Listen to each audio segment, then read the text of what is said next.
법무법인 지우 소속 백일하 변호사라고 합니다.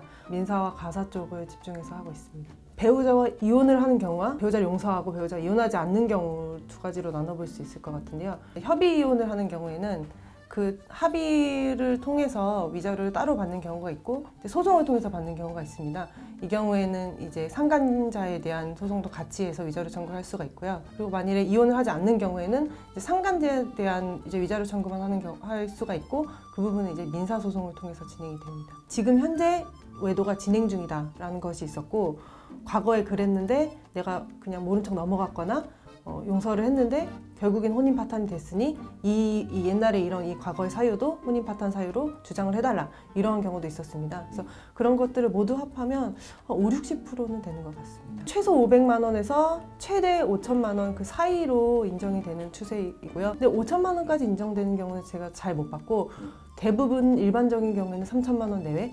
상간자나 이제 배우자가 아주 불륜 기간이 짧거나 상간자가 곧 이혼을 할 거라고 착각을 하고 만났다거나 이런 어떤 좀 참작 사유가 있다면 1,000만 원 그 이하로도 인정되기도 합니다.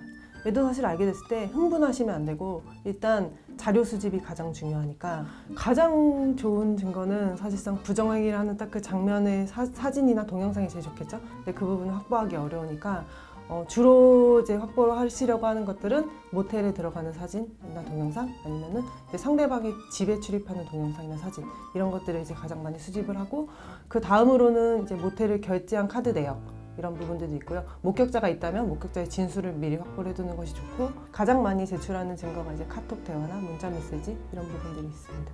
그리고 데이트하는 영상, 스킨십을 하는 사진 정도도 머리카락을 발견을 했다고 상담할 때 말은 많이 하시는데 그거를 갖고 계시거나 증거로 제출한 적 한 번도 없었습니다. 립스틱 자국 이런 부분도 증거로 제출하기는 어려울 것 같은데 다만 이제 주장의 근거로 하나로 진술을 할 수는 있을 것 같습니다.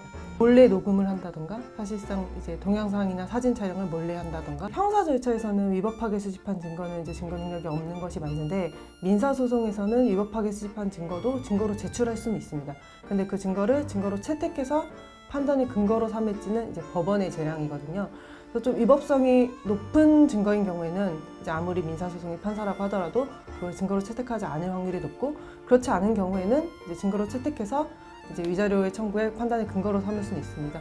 근데 대신 이제 위법하게 수집한 증거로 인해서 형사처벌을 이제 역으로 받을 수가 있으니 좀 신중한 판단이 필요할 것 같습니다. 그 정도는 형사상으로 어떤 뭔가 방조의 정도에 해당하는데 그걸로는 제 생각에는 좀 인정되기 어렵지 않을까 싶어요. 단지 알면서 묵인한 경우에는 이제 어떤 손해배상 청구는 어려울 것 같고요. 그 정도가 아니라 적극적으로 불륜을 종용했다거나 아니면은 이미 혼인한 사실을 알면서도 새로운 사람을 소개시켜줬다거나 이 정도의 개입이 있었다면 맞바람을 폈더라도 이제 이혼 소송에서 혼인 파탄의 책임이 누구에게 더 있는지 누가 더 큰지를 판단을 했을 때 한 당사자가 더 크다고 판단이 된다면 위자료가 인정이 될 수는 있습니다. 근데 아무래도 이제 둘 다 바람을 핀 경우에는 위자료가 둘 다 기각될 확률이 높기 때문에 화가 나더라도 맞바람으로 응수하는 것은 추천하지 않습니다. 위자료 액수의 산정에 불륜의 기간, 불륜의 횟수, 정도, 이것이 혼인 파탄에 미치는 영향, 그리고 본인이 반성을 하고 있는지 이런 부분들까지 다 고려를 하기 때문에 그만큼 불륜의 횟수가 많다면 당연히 위자료 액수가 클 확률이 높습니다. 예를 들어 이제 괴한에게 상해 정도의 그 교사를 하였고 그리고 실제로 상해 정도의 피해를 입게 됐다. 그러면은 이제 상해 교사 범이 되는 거고 이 경우에는 정범과 동일하게 처벌을 받습니다. 그리고 상해죄는 이제 법정형은 7년 이하의 징역이고 10년 이하의 자격정지 또는 1,000만 원 이하의 벌금 이렇게 되고요.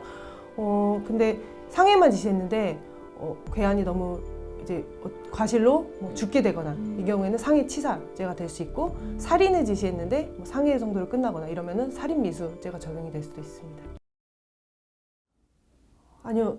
저는 못 봤습니다. 특정성이 문제가 될 것 같습니다. 그 드라마의 내용, 전체적인 내용과 구체적인 디테일이 그분을 특정할 수 있는 것에 해당이 된다면 명예훼손죄로 고소를 하는 경우도 있을 수 있는데 인정이 될 수 있을지 모르겠습니다. 사실 영화나 드라마는 어떤 다른 일반적으로 발생할 수 있는 이야기를 모티브로 하기 때문에 쉽게 인정되기는 어려울 것 같습니다. 소송을 진행하시면 최소 1년, 최대 이혼 소송이 끝날 때까지 2, 3년 동안 계속 진행이 되고요. 그러는 동안에 뭐 소송을 대리하는 변호사도 힘들지만 당사자도 그 과거의 아픈 기억들, 서로의 치부 다시 생각을 해야 되는 부분들이 있어서 힘들어하는 부분도 있습니다. 꼭 소송을 해야겠다가 아니면 이제 협의 이혼을 하는 걸 추천을 해드리고, 소송을 하신다면 이제 귀책 사유가 누구에게인지 먼저 점검을 하고, 그리고 이제 위자료를 청구할 수 있을 만한 귀책 사유인지, 그리고 재산 분할, 자녀가 있다면 양육권, 양육비 이런 부분들까지 한꺼번에 또 바로 해결을 할 수 있도록 좀 철저한 사전 준비가 필요할 것 같습니다.